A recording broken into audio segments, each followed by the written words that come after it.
A solid few decades later, it's all arrived. Let's open them up.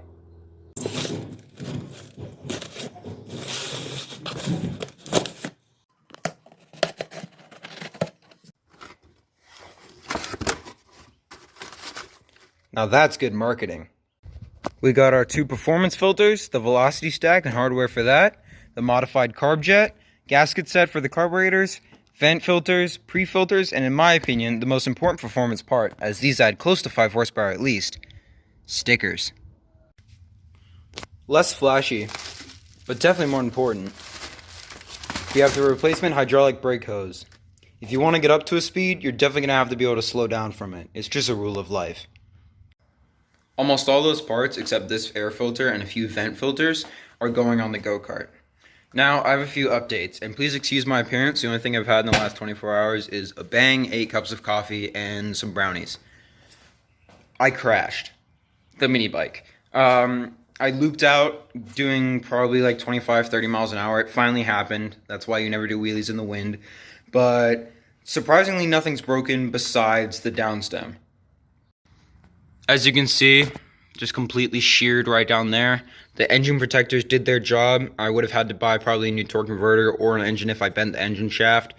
So that's a positive. That's a good part of this. But as you can see, this is just completely destroyed. I'm going to have to re-weld it. But this is something I wanted to do for a while. Since I didn't do a great job on it in the first place, it was a pretty weak point on the bike. So I'm not surprised it broke. As you can see though, we have a pretty snazzy seat. Of course, the second I make it comfortable, I crash it. And we did a few things on the back tire just because I was bored with some paint markers since we're going to be getting a new one soon. Probably going to kill this one by doing a massive burnout. Hopefully you guys will be able to see that. Also, we got a pocket bike. This is my little brother. He's wearing the identity saving helmet like a god. But this is his new bike. 50cc 2-stroke, unsurprisingly. It does maybe about 15 miles an hour max, somewhere around there. It's a good starter bike. We have to patch up the rear tires and do a few other things, but besides that, it's running well. We will make more videos on that in the future, as I want to put a better air filter and maybe a better exhaust on, but obviously we have our priorities with the mini bike and the go-kart. We found a Barbie car, dragged it all the way across the neighborhood behind the mini bike. I'll put in some footage of that because it's kind of hilarious. Took the wheels off, and those should be good for drift slicks. It's a kind of a classic cars and cameras thing. They did it with the baby seat drift trike. So it should save me maybe around $50 of actual PVC drift slicks. Are pretty expensive. I know they're not going to last long, but that's why we have 4, so it'll be fine. Alright, so let's start on the go-kart. First thing we're going to do is put on the stage 1 mods, and then after that we're going to figure out the drift slicks.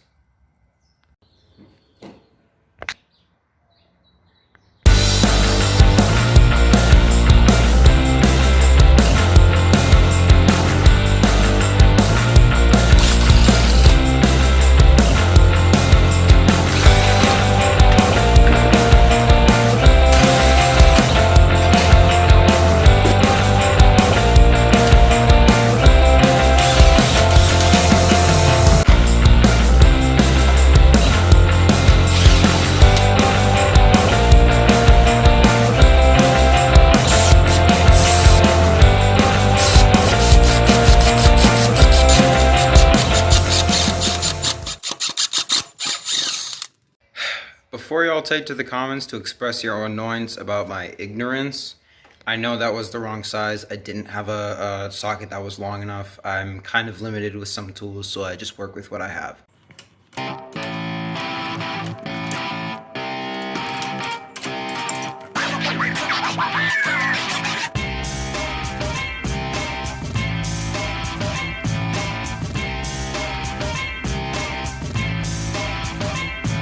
The air filter and the stock exhaust are off, and so are the crappy snowmobile brakes. The first step of installing a stage 1 kit is installing the upgraded carburetor jet, so we're going to have to take off the bowl. Make sure your fuel is off, as a lot of stuff will come out right now.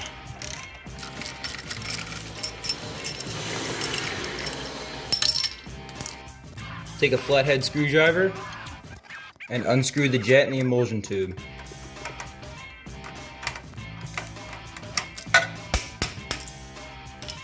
The emulsion tube is always facing this way when you install it back in. And then here is the stock carb jet. Basically all we're doing with this modified one is adding more fuel flow so that it'll counteract the more airflow. Make sure your emulsion tube is facing up this way. Throw the jet in there.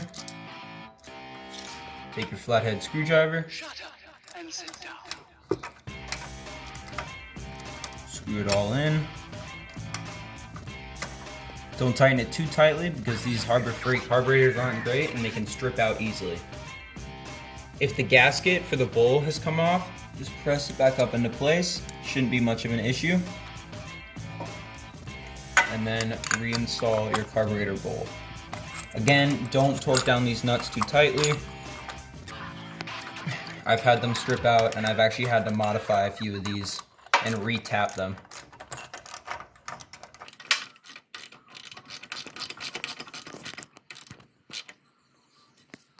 Now that we have the stock airbox off, we're ready to install this beautiful cherry red velocity stack and the hardware that comes with it. Take the 8mm bolt, thread it through the hole right there, and then tighten it down. Not super tight because you want it to be able to have a little bit of movement, but not loose enough where it'll fall off.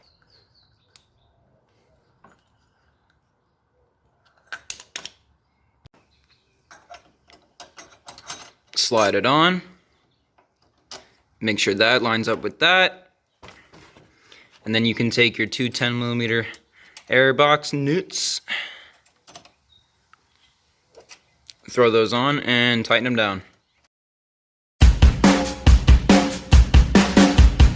Now that we have our gorgeous velocity stack on, let's throw on the beautiful air filter to match. Tighten the hose clamp down as much as you can with a Phillips head screwdriver. Flick your fuel valve to on to let fuel start falling into the bowl. For the final piece of the engine, we're going to throw on the old header pipe.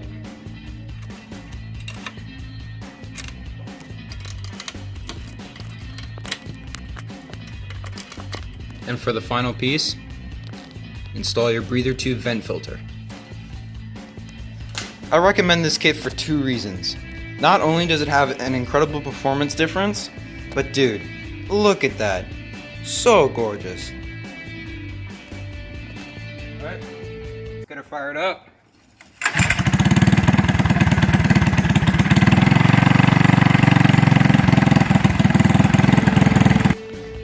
Let's throw on the brakes and get those slicks on, and then we'll give her a test drive. When you're buying new brake parts, always make sure that you know the diameter of this. On mine it's 8mm, but they can also be 10mm, and that can screw with parts. Take a 12mm wrench and make sure these are well tightened.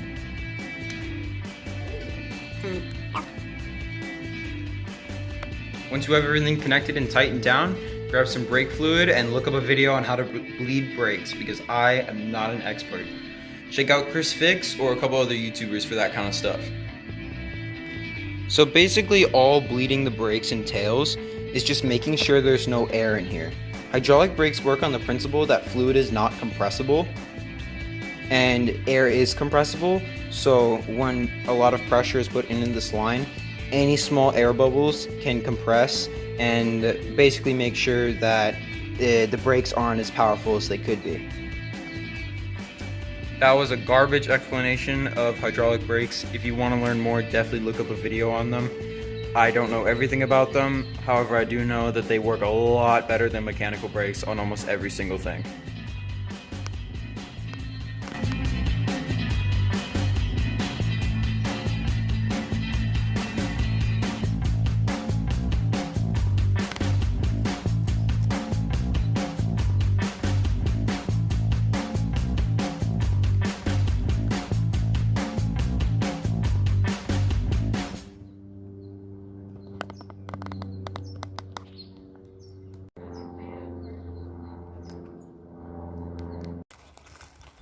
After spending a very unnecessary amount of time getting the brakes working, I think she's done.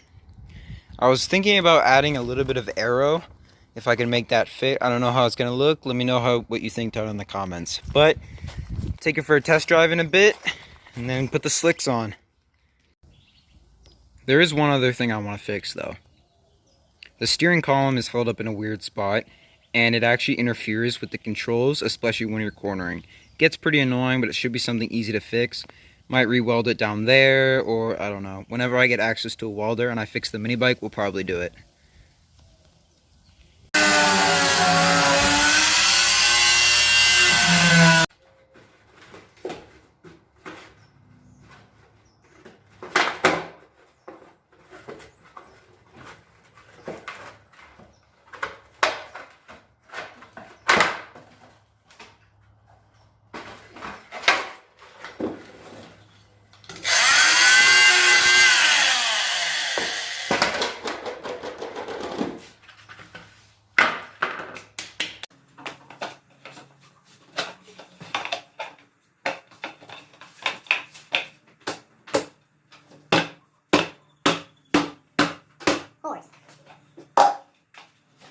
Work. No, I'm adjusting the pegs on the bike. Oh.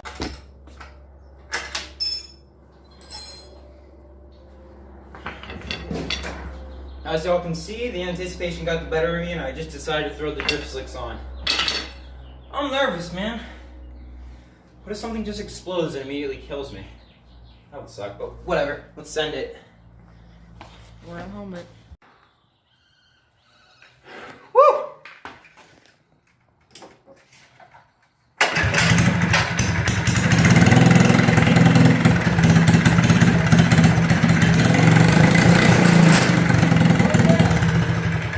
Forgot about that. All right.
So, unsurprisingly, the drift sleeves only got a few good sessions out of them before they exploded. I don't want to waste the other ones just because with quarantine, I want to save them for a time when I got really bored, you know? So, I got some slow-mo shots, and we took it to the parking lot without the sleeves on and get it for a good rip. Slight problems with cornering just because the weight is so centered in the back, and with a live axle, the wheels tend to plow. But that should be fixable with this spoiler and possibly adding some downforce and then maybe getting smaller and wider tires. But for now it works fine. Weren't any major issues with cornering or the go-kart itself. I'm pretty happy with it. Yeah. Thank y'all for watching. Definitely make sure to comment about new video ideas. I'm kind of running out of them. Basic maintenance on the mini bike and go-kart get kind of boring. I want to make you guys interested. So we could do something with this wood-fired rocket stove that actually gets hot enough to melt glass and metal. We could do some black swing videos with that. Besides that, there's not much other cool stuff I have or built. So just let me know.